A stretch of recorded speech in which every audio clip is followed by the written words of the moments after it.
के दिया गुरुदेव, सोनल रावल, मल्लाड, मुंबई की निवासी हूँ।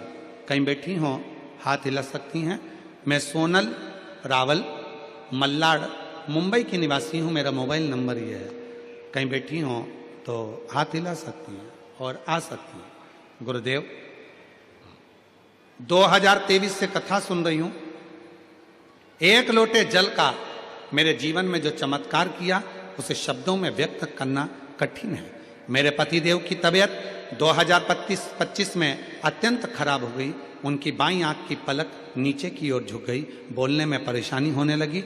दिनों दिन ढलने लगे। उनकी गर्दन भी नीचे झुक जाती है। उन्हें भोजन करने में कठिनाई होती है। उनकी स्थिति दिन बे दिन बिगड़ने लगी। इसी कारण हमने अपने फैमिली डॉक्टर की सलाह से इलाज शुरू करवाया। फैमिली डॉक्टर ने MRI, CT स्कैन, अनेक दवाइयाँ लिखी, लेकिन उसकी भी उपचार बावजूद उन्हें कोई आराम नहीं मिला। उसमें हमारे परिवार में तनाव बढ़ने लगा।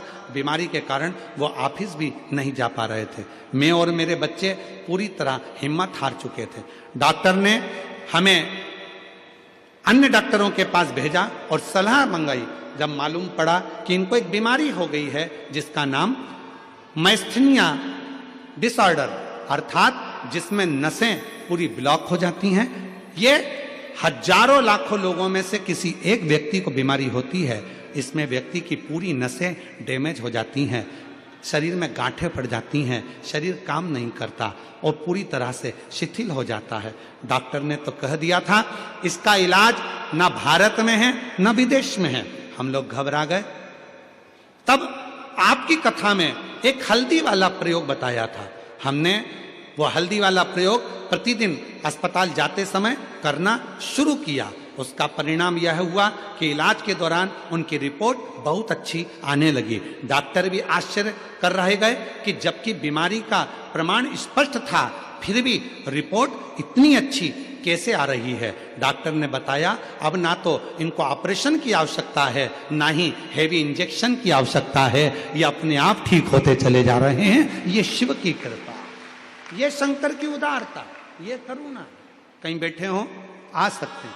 शिव क्या देता है, शंकर की कथा क्या देती है। आप बैठे जरूर हो।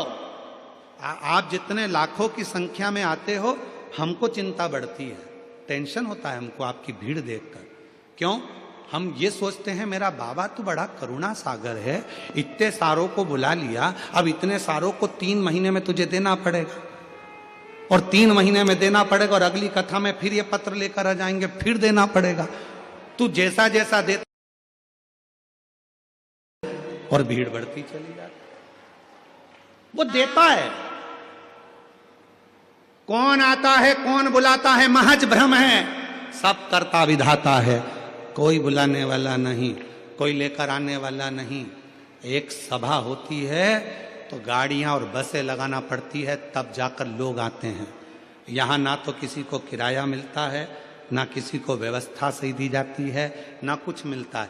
यहाँ तो बाबा के आश्रित होकर उसके भरोसे चलते हैं और उसके भरोसे आकर बैठ जाते हैं और वो